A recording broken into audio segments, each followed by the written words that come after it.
शहर में चर्चा का विषय बने प्रोफेसर और शोधार्थी छात्रा से जुड़े कथित शारीरिक शोषण मामले में नई मोड़ आते हुए आरोपी प्रोफेसर गौतम लाल बिहारी जायसवाल की पत्नी डॉक्टर कविता चौधरी मीडिया के समक्ष आई और अपने पति की बेगुनाही का दावा किया। उन्होंने स्पष्ट कहा कि ये मामला पूरी तरह से सुनियोजित षड्यंत्र है और उनके पति को बिना गहन जांच के फंसाया गया है। डॉक्टर कविता ने कहा कि एफआईआर 25 अक्टूबर को दर्ज होते ही मेरे पति को अत्यंत जल्दबाजी में प्रयागराज से गिरफ्तार कर जेल भेज दिया गया, जबकि अभी तक किसी भी पहलू पर उचित जांच नहीं हुई। परिवार सहित हम सब मानसिक उत्पीड़न का सामना कर रहे हैं। अगर निष्पक्ष जांच नहीं हुई तो मैं मुख्यमंत्री से मिलकर न्याय की गुहार लगाऊंगी। डॉक्टर कविता ने कहा कि ये हमारे परिवार की प्रतिष्ठा का प्रश्न है। मेरे पति को बदनाम करने के लिए षड्यंत्र रचा गया है। न्यायपालिका और समाज से अनुरोध है कि निष्पक्ष जांच हो, हमें भी अपनी बात रखने का अवसर मिले। उन्होंने कहा कि परिवार वर्तमान में भय और तनाव में है और समाज से समर्थन और निष्पक्षता की अपेक्षा करता है। प्रेस वार्ता में डॉक्टर कविता ने कथित व्हाट्सएप चैट दिखाते हुए कहा कि शोधार्थी छात्रा कुछ अन्य लोगों के साथ लगातार संपर्क में थी और चैट में एक युवक द्वारा प्रोफेसर को फंसाने की बात भी सामने आती है। उन्होंने आरोप लगाया कि छात्रा ने कई बार पैसों की मांग की थी और मेल मिलाप की बातें भी की थी। उन्होंने कहा कि वह हमारे घर आती जाती थी, परिवार जैसा व्यवहार था। खजुराहो, बरसाना और बागेश्वर धाम की यात्राएं भी मेरी जानकारी और सहमति से हुई। मेरे पति को वर्षों से चर्म रोग है और छात्रा इलाज की बात कहकर आती थी।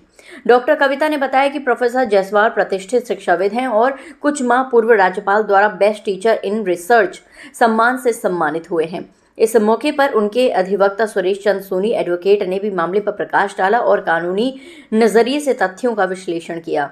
डॉक्टर कविता ने कहा कि पति पर नौकरी और शादी के झांसे का आरोप लगाया गया है, जबकि को गाइड के पास किसी भी तरह की नौकरी देने का अधिकार नहीं होता। विवाहित व्यक्ति से शादी के झांसे में आने की बात भी समझ से परे है, क्योंकि छात्रा घर आती जाती थी, परिवार से मिलती थी। उन्होंने सवाल किया कि यदि कथित शारीरिक शोषण पिछले 2 वर्षों से चल रहा था तो इतने लंबे समय तक किसी मंच पर शिकायत क्यों नहीं की गई। 2 पूर्व छात्रों ने भी प्रेस वार्ता में कहा कि छात्रा के अन्य विभागों के लोगों से नजदीकी संपर्क थे। उन्होंने नवंबर 2022 से जून 2023 तक की कॉल डिटेल सार्वजनिक करने की मांग की। उन्होंने आरोप लगाया कि छात्रा जिन युवकों को भाई बताती थी वह अब धमकियां दे रहे हैं कि इस मामले से दूर रहें। प्रेस वार्ता में अधिवक्ता शैलेंद्र सोनी और अधिवक्ता दीपमाला सिन्हा भी उपस्थित रहे। मैं प्रोफेसर गौतम जायसवाल जी की वाइफ हूँ और मैं आप लोगों को यहाँ इसलिए इकट्ठा हमने किया है ताकि हम अपनी बात अपनी तरफ से आपके सामने रख सकें। अभी तक हमारा पक्ष कुछ भी नहीं आ पाया आपके सामने, तो एक्चुअल जो बहुत सारी चीज़ें हैं छुपी हुई हैं वो सामने आ जाएंगी चीज़ें। तो इसी के लिए हम इकट्ठे हुए और बहुत बहुत धन्यवाद आप सबका कि आप हमारी बात सुनने के लिए हम इकट्ठे।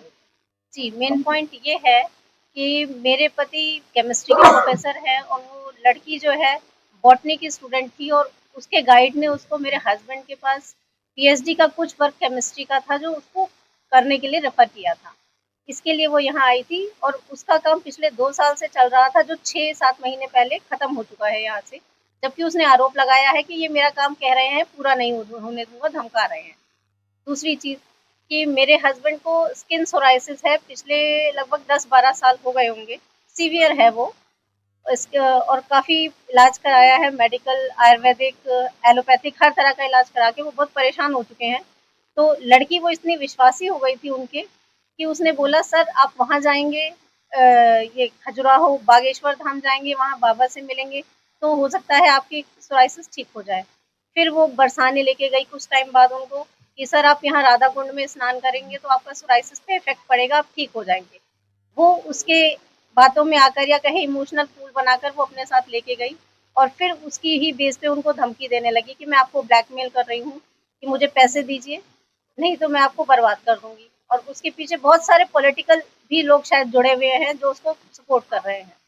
ये सब आपकी नॉलेज में था कि ये बाबा जी, बाबे का नाम ली जा रही जी, हैं? जी, जी। बिल्कुल नॉलेज में था।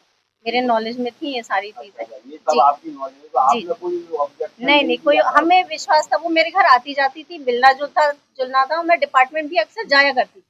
मेरा जाना-आना डिपार्टमेंट होता था। उसको ये मालूम था कि प्रोफेसर शादीशुदा हैं? बिल्कुल मालूम था, मैं डिपार्टमेंट जाती हूँ, वो मेरे घर आ रही हैं। वहाँ उसने जो आरोप लगाया है नहीं। हाँ, गलत। मैं डॉक्टर कविता चौधरी जी का वकील हूँ।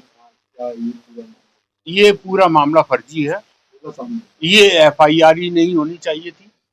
जब सुप्रीम कोर्ट ने ये कह दिया है कि शादी का झांसा देना और शादीशुदा होना अपराध नहीं है, ऐसे में FIR नहीं हो सकती, मुलजिम को गिरफ्तार नहीं किया जा सकता।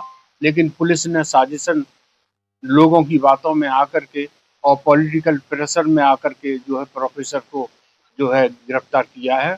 और जहां तक मेरा मानना है ये है कि प्रोफेसर एकमात्र प्रोफेसर हैं जो अनुसूचित जाति के दलित समाज से आते हैं, उनको साजिशन गिरफ्तार किया है क्योंकि वो HOD बनने वाले थे डिपार्टमेंट के, वो HOD ना बने इसलिए एक बहुत बड़ा अपराध उनके खिलाफ साजिशन लगाया गया है। कौन है? वो 5 लड़कों के नाम हमने इसमें आपको कॉपी में दे दिए हैं। उनकी चैटिंग और कथित पीड़िता की चैटिंग जो है उसमें है, जिसमें कि प्रोफेसर को फंसाए जाने की चैटिंग है, जिसको हम अदालत में दाखिल करेंगे। साजिश कर रहे हैं कुछ कांग्रेस के लोग हैं और कुछ और लोग हैं जो जिनके की नाम अदालत में खोले जाएंगे। बता रहे हैं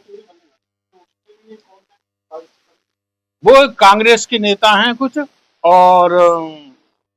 और भी लोग हैं, कुछ डिपार्टमेंट के लोग हैं।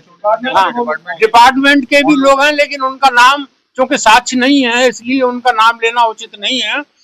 डिपार्टमेंट के लोग हैं कि HOD ना बन जाए। सरकार की क्या मंशा है दलितों के प्रति? सरकार की मंशा तो अच्छी है कि दलितों को न्याय मिले, लेकिन जो है जो न्याय की बात है, जो न्याय देने वाले हैं वो गलत लोग बैठे हैं कुर्सियों पर, वो न्याय नहीं होने देते। जो पांच लोग वो राजनीतिक पार्टी से, मैं उसका नाम लेना नहीं चाहता, वो हमने इसमें खुलासा किया है और बड़े जज साहब के यहाँ भी हम इसका खुलासा करेंगे।